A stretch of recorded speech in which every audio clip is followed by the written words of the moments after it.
ginnaaw bi ñu leen nuyoo di leen dalalaat ak jàmm seen chaîne bii di Leader TV di wax ni bu leen fàtte abonné tey nag nekk fukki fan si weeru août si atum 2022 ñu ñëw ak yéen si revue de presse nag ñu ngi si njëkki stade moom ma nga fasal l'international sénégalais bi champion d'Afrique bii di Sadio Mané sa xët yu njëkk ya moom journal bi mi ngi ñuy xamal naan non Sadio Mané pour faire oublier Lewandowski moom Sadio Mané mii tax nañu fàtte l'international polonais boobee di Lewandowski gannaaw bi nga xam ne kii di Sadio Mané 1er mars championnat Bayern na googee moom Sadio Mané mi wane na boppam si boobule match bu baax moom Sadio Mané dugal na si bii def si ay passe moom l'international sénégalais bii di Sadio Mané ma ngay doxal sa Bundesliga ba foofee sa Allemagne ba tey journal bi ñu ngi fay fekk équipe bu mag boobee nga xam ni mooy borom coupe bi muy Real Madrid moom Real Madrid gii nag tey jii ñoo ngi koy xaar sa super coupe d'Europe boobee nga xam ni moom Real Madrid war na jouer tey jii trophée kubam bi nga xam ne moo njëkk si saison ren bii ba tey journal bi ñoo ngi fay fekk l'international sénégalais boobee doomu Ndar boobee di Ismaïla Sarr moom Ismaïla Sarr mi wane na boppam sa boobule match gannaaw bi nga xamee ne moom Watford gi dafa wàcc sa Ligue 2 ba moom Ismaïla Sarr seen première match boobee l'international sénégalais bii di Ismaïla Sarr wane na boppam sa boobule match gannaaw bi nga xamee ni dugal na si bii boo xam ne bii bu rëy la. stade dañuy jubali yéenekaay bu groupe Futurs Médias ñu gën ko xam si record moom record mi nag ma nga fasal sa xët yu njëkkee l'international sénégalais bi champion d'Afrique bii di Sadio Mané moom Sadio Mané nag journal bi mi ngi ñuy xamal naan kii di Sadio Mané fan sa Bayern na yi ñoo ko bëgg kii di Sadio Mané mooy favori numéro 1 si fan sa Bayern na yooyee gannaaw bi nga xamee ni moom Sadio Mané mi ma ngay doxal sa Bundesliga ba moom Sadio Mané yi fan sa Bayern na yi bëgg nañ ko trop ba tey journal bi ñoo ngi fay fekk mu ngi xamal naan kookee di Ismaïla Sarr gannaaw bi nga xamee ne match Watford boobee moom Ismaïla Sarr daf si dugal bii bu rëy moom Ismaïla Sarr nag daf si jotee raté penalty si boobule match. war dañuy jubali suñu làmb nag moom ma nga fasal sa xët yu njëkk yi kii di Balla Gaye 2 kii di Gaynde Guédiawaye moo tax journal bi mi ngi ñuy xamal naan kii di Balla Gaye 2 jëlaat na palaasam si làmbu Sénégal moom Balla Gaye 2 mii nag gannaaw bi nga xamee ne daan na kookee di Gris Bordeaux da koy jox moom Balla Gaye 2 mu am ñaar fukki victoire ak ñaar ki nga xam ne moo topp si moom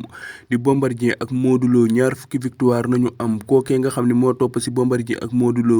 Lac 2 la ak kookee di Tapha Tine nga xam ne kenn ku ne am na si fukki victoire ak ñeent kookee nga xam ne mooy Ama Baldé ak Boy Niang ñoo topp si ñooñee ñoom ñaar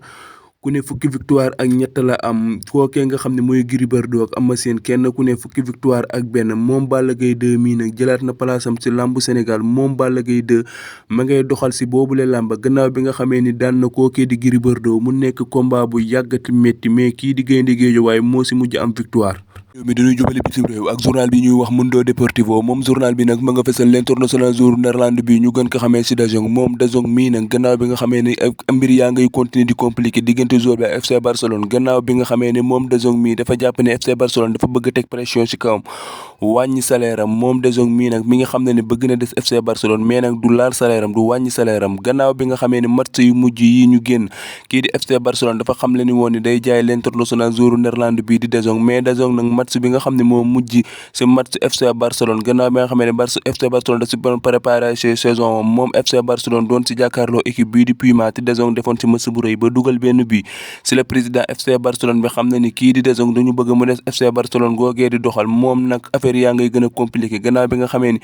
ni président bi ak direction bi dañu bëgg direction FC Barcelone dañu bëgg kii di De Jong des mais ñi nga xam ne ñooy staff technique bi ak kookee nga xam ne mooy directeur technique bi ñoo ngi xam le ni dañu bëgg l'international joueur néerlandais bi tàqali ko moom su fekkente ni kii di Bernardo Silva dana ñëw nañu bàyyi joueur l'international néerlandais bi nag mu dem yoonam moo tax mbir ya ma ngay gën a compliqué si l'international joueur néerlandais bii di De Jong ak club bii di FC Barcelone. ginnaaw Mundo Deportivo dañuy def foofee sa bitim réew ak journal bi ñuy wax Marca moom journal bi nag ma nga fesal final super coupe bi nga xam ne tey jii la moom Real Madrid gii nag tey jii la war a jouer super coupe bi moo tax journal bi mi ngi bind di fesal naan kii di Real Madrid tey jii la war a xëccoo trophée bi nga xam ne moo njëkk si juróom benn trophée yi nga xam ne war na leen jongante si saison ren bi moom Real Madrid gii nag bari na défi yi nga xam ne ñoo ngi koy xaar rawatina staram boobee di Karim Benzema moom Karim Benzema war na romb kookee di Raoul nga xam ne moo ëpp li mu dugal bi si Real Madrid Karim Benzema nag tolloo naa kii di Raoul tey jii war na wane loo xam ne dina romb kii di Raoul beneen défi bi nga xam ne mooy xaar Karim Benzema kii di Karim Benzema war na romb kookee di Sergio Ramos nga xam ne léegi ma nga sa